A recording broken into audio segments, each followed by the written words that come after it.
Hello friends, स्वागत है आप सभी का हमारे इस यूट्यूब चैनल मेजर टारगेट पर। तो फ्रेंड्स, आज हम लोग लेके आए क्लास 10th यानी कि एनसीईआरटी पैटर्न पर हम लोग जीव विज्ञान अर्थात बायोलॉजी का अगला चैप्टर को देखेंगे। नियंत्रण एवं समन्वय में हम लोग 44 वीवीआई ऑब्जेक्टिव प्रश्न को देखने वाले हैं, जो आपके आने वाले मैट्रिक बोर्ड परीक्षा के लिए बहुत इंपॉर्टेंट है। और ये 44 प्रश्न ऐसे प्रश्न है जो बोर्ड परीक्षा में बार बार ये प्रश्न पूछे जाते हैं। अगर आप इस वीडियो को संपूर्ण शुरू से लेकर आखिरी तक देख लेते हैं ना, तो बायोलॉजी का दूसरा चैप्टर नियंत्रण एवं समन्वय में जितने भी ऑब्जेक्टिव टाइप में आपका प्रश्न पूछे जाएंगे, इससे बाहर आपका एक भी प्रश्न नहीं रहेगा। यानी कि यहीं से सारा का सारा आप लोग को बोर्ड परीक्षा 2022 में देखने को मिलेगा। तो ये आपका बायोलॉजी का दूसरा वीडियो। इससे पहले अगर पहला वीडियो को नहीं देखे हैं तो इस वीडियो को जरूर देख लीजिएगा। इसी वीडियो के डिस्क्रिप्शन बॉक्स में आपको जो है ना पहला वीडियो का लिंक मिल जाएगा, यानी कि जैव प्रक्रम का लिंक मिल जाएगा। और हाँ, हमारे चैनल पर नए हैं ना, तो प्लीज चैनल को सब्सक्राइब करके बेल आइकन को प्रेस करके ऑल पर जरूर सेलेक्ट कर लीजिएगा। तो यहाँ पे देखते हैं आज का फर्स्ट प्रश्न। तो आइए फ्रेंड्स देख लेते हैं यहाँ पे आज का फर्स्ट प्रश्न। काफी महत्वपूर्ण है और आपको जो प्रश्न याद नहीं है ना, तो उसको अपने नोटबुक में नोट कर लीजिएगा। इससे क्या होगा, आपको रिवीजन करने में बहुत ही आसानी होगा। देखिए यहाँ पे आज का फर्स्ट प्रश्न कि हमारे शरीर में विभिन्न जैविक कार्यों का नियंत्रण होता है। यानी कि किसके द्वारा हमारे शरीर में विभिन्न जैविक कार्यों का नियंत्रण होता है। ऑप्शन ए में आपका दिया हुआ है तंत्रिका द्वारा, बी में है रसायनों द्वारा, और सी में आपका दिया हुआ है तंत्रिका एवं रसायनों दोनों द्वारा। तो दोस्तों, हमारे शरीर में विभिन्न जैविक कार्यों का जो नियंत्रण होता है वो तंत्रिका एवं रसायन दोनों के द्वारा होता है। यानी कि यहाँ पे हमारा ऑप्शन नंबर सी जो है ना, बिल्कुल सही उत्तर है। फ्रेंड्स, अभी तो वीडियो को लाइक नहीं किया ना, तो फ्रेंड्स वीडियो को लाइक जरूर कर दीजिएगा। और हमारे चैनल पर नए हैं ना, तो प्लीज चैनल को सब्सक्राइब करके बेल आइकन को प्रेस जरूर कर दीजिएगा। तो आइए देखते हैं यहाँ पे आज का दूसरा प्रश्न क्या कर रहा है कि एडीएच हार्मोन कौन स्रावित करता है। तो दोस्तों, एडीएच हार्मोन जो स्रावित करता है वो कौन करता है, पीयूष ग्रंथि करता है। यानी कि यहाँ पे हमारा ऑप्शन नंबर बी जो है ना, बिल्कुल सही उत्तर है, पीयूष। मोस्ट इंपोर्टेंट प्रश्न ये भी है। अब आइए फ्रेंड्स देखते हैं यहाँ पे अगला प्रश्न।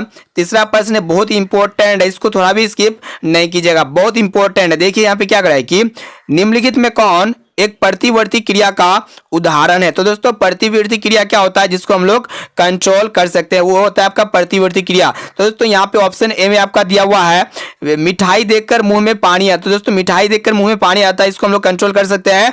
बी में दिया हुआ छींक का आना, छींक जो आता है इसको भी हम लोग कंट्रोल कर सकते हैं। और आग का छपकना को हम लोग जो है कंट्रोल कर सकते हैं। ये तीनों जो है ना उदाहरण किसके उदाहरण होते हैं, प्रतिवर्ती क्रिया के उदाहरण होते हैं। यानी कि यहाँ पे हमारा ऑप्शन नंबर डी जो है ना, बिल्कुल सही उत्तर हो जाएगा इनमें से सभी। और देखिए, प्रतिवर्ती क्रिया का जो उदाहरण है होता है वो आपका क्या होता है, जैसे कि हृदय का धड़कना को हम लोग कंट्रोल कर सकते हैं, नहीं कर सकते हैं। और प्रतिवर्ती क्रिया का उदाहरण कौन नहीं है, हृदय का धड़कना प्रतिवर्ती क्रिया का उदाहरण नहीं है, इसे आप लोग याद रखिएगा।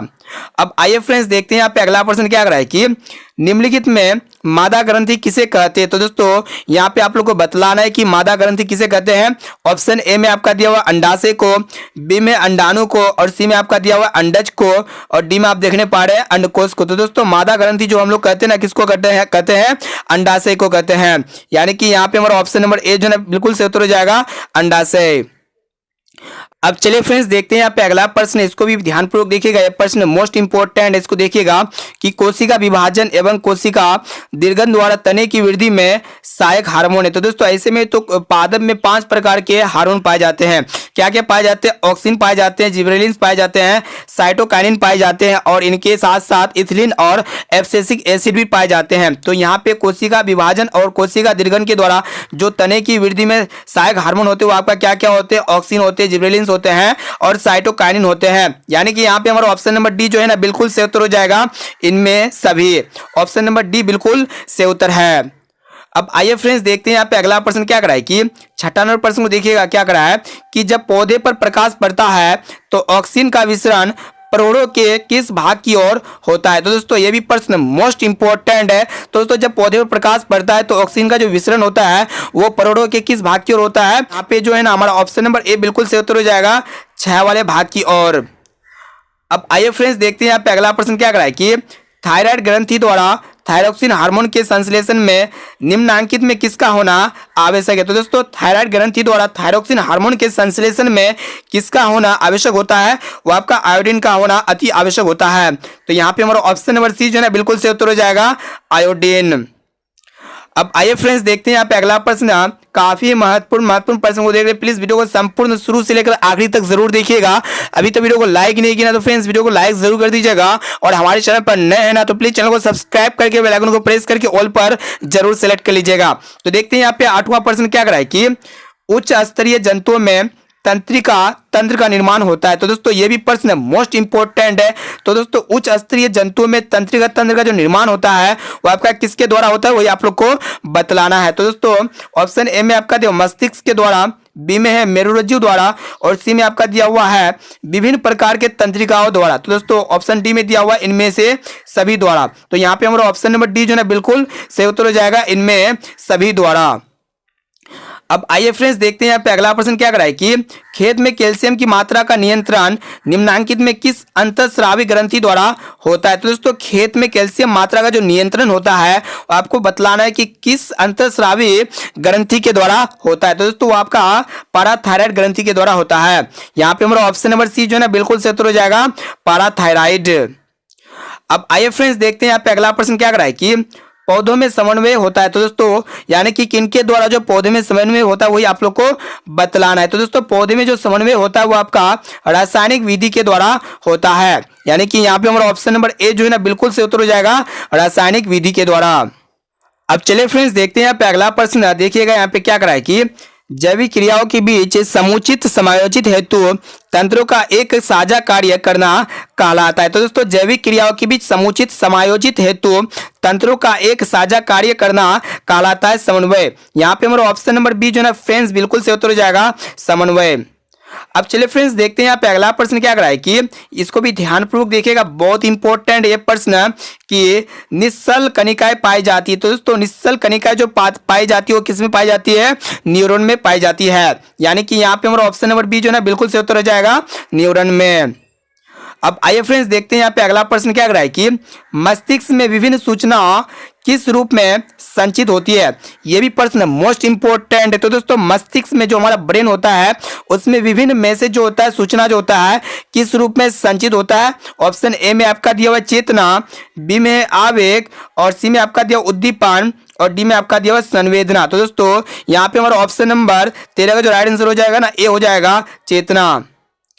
अब चलिए फ्रेंड्स देखते हैं यहाँ पे अगला प्रश्न क्या कराए कि इसको भी ध्यानपूर्वक देखिएगा, बहुत ही इंपॉर्टेंट प्रश्न है कि विल्सन द्वारा स्रावित हार्मोन को कहते हैं। तो दोस्तों विल्सन द्वारा स्रावित हार्मोन जो होता है उसको हम लोग क्या कहते हैं, टेस्टोस्टेरोन कहते हैं। और ये टेस्टोस्टेरोन यह एक प्रकार का नर हार्मोन होता है। ऑप्शन नंबर ए जो है ना बिल्कुल सही उत्तर हो जाएगा, टेस्टोस्टेरोन।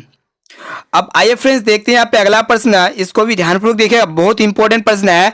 देखिएगा कि निम्नांकित फाइटो हार्मोन्स में किसे फल पकाने वाला हार्मोन कहा जाता है। तो दोस्तों फल पकाने वाले हार्मोन को हम लोग क्या कहते हैं, एथिलीन कहते हैं। एथिलीन को जो है ना फल पकाने वाले हार्मोन के नाम से जाना जाता है, इसे आप लोग याद रखिएगा। और ऑप्शन ए में आपका दिया हुआ एब्सिसिक एसिड। दोस्तों ये एब्सिसिक एसिड क्या होते हैं, जो पौधे में पत्तियां मुरझा जाती है तो इसी हार्मोन के कारण पौधे में जो है ना पत्तियां मुरझा जाती है। और यहाँ पे ऑप्शन सी और ऑप्शन डी यह दोनों एक प्रकार का हार्मोन होता है जो वृद्धि हार्मोन होता है, इसे आप लोग याद रखिएगा।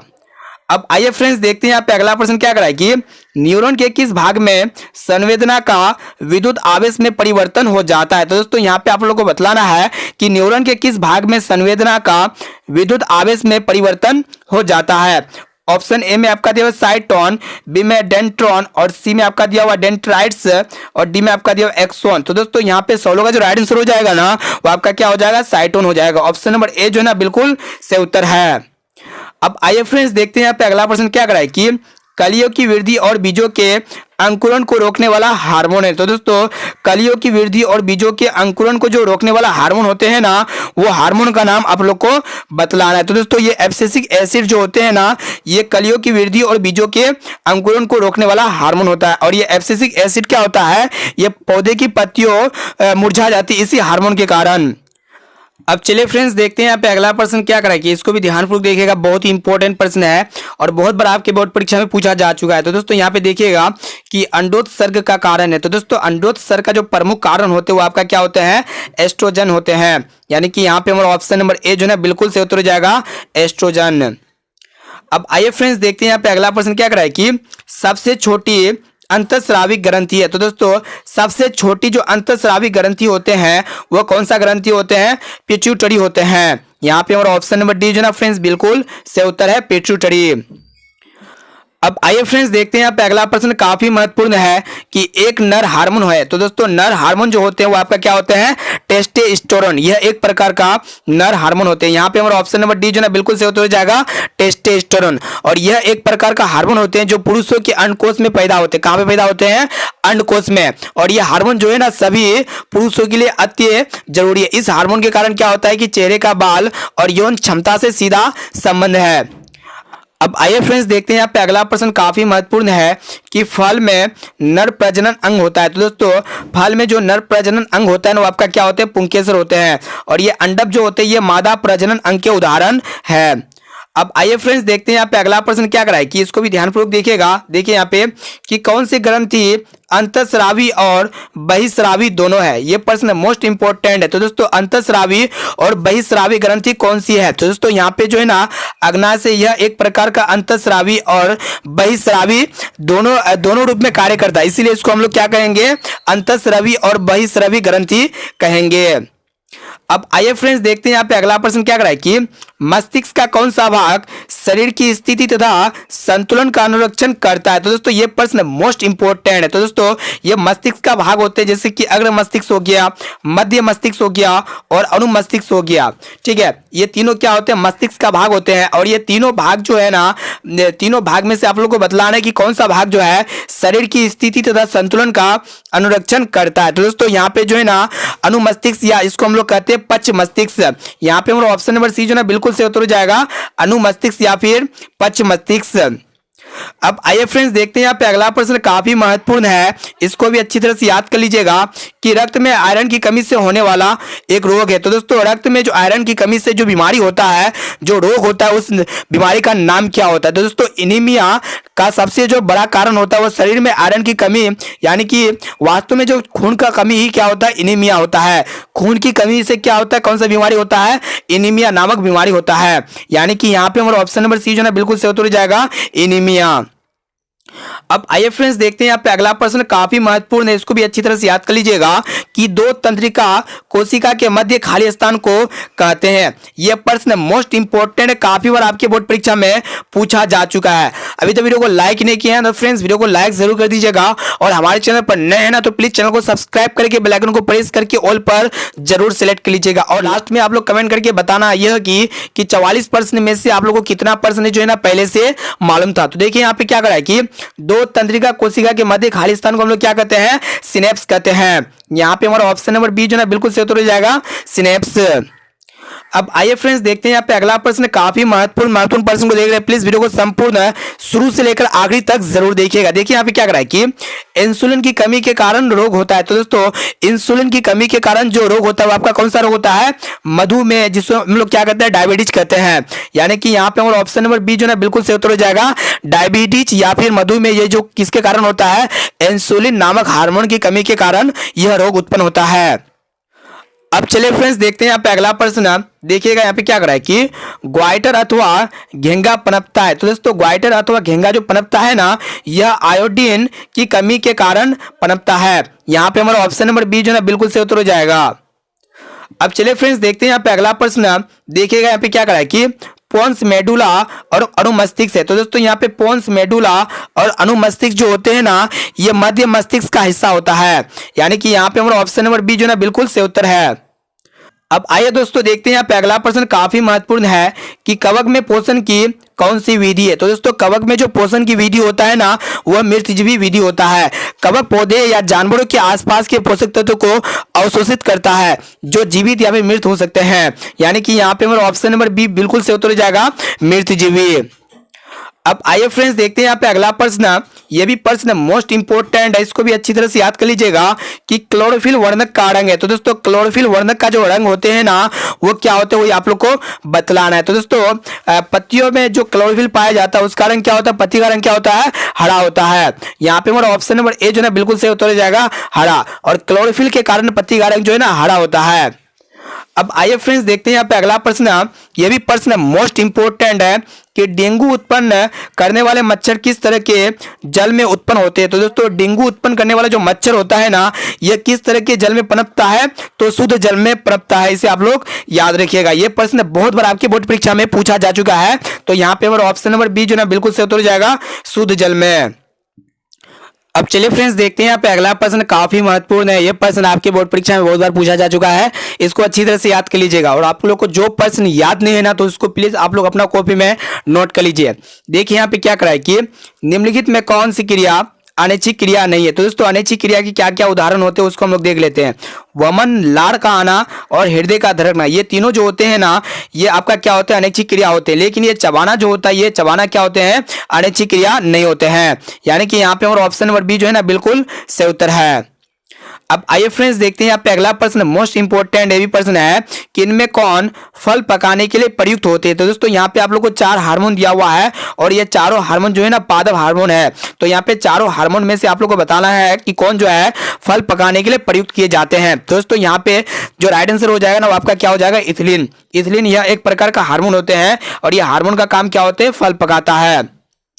अब चलिए फ्रेंड्स देखते हैं यहाँ पे अगला प्रश्न। देखिएगा यहाँ पे क्या करा है कि मस्तिष्क का कौन सा भाग हृदय स्पंदन तथा श्वसन गति की और नियंत्रित करता है। तो दोस्तों यहाँ पे आप लोगों को बतलाना है कि मस्तिष्क का कौन सा भाग है जो हृदय स्पंदन तथा श्वसन की गति की ओर नियंत्रित करता है। तो दोस्तों यहाँ पे जो है ना आप लोग को बता देते हैं, जो मेडुला होते हैं, ये मेडुला क्या होते हैं, मस्तिष्क का भाग होते हैं और ये क्या करते हैं कि शरीर के अनैच्छिक क्रिया को भी नियंत्रित करता है। यानी कि यहाँ पे हमारा ऑप्शन नंबर बी जो है ना बिल्कुल सही उत्तर हो जाएगा, मेडुला।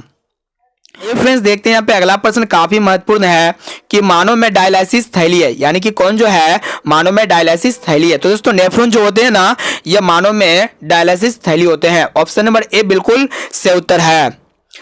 अब चलिए फ्रेंड्स देखते हैं यहाँ पे अगला प्रश्न क्या कराए कि बीज रहित पौधे के उत्पादक में ये सहायक होते हैं। यानी कि क्या जो है बीज रहित पौधे के उत्पादक में सहायक होते हैं। तो दोस्तों यहाँ पे ऑक्सीन या फिर जिबरेलिन्स, ये दोनों जो होते हैं ना, ये क्या होते हैं, बीज रहित पौधे के उत्पादक में सहायक होते हैं। ऑप्शन नंबर डी जो है ना बिल्कुल सही उत्तर है।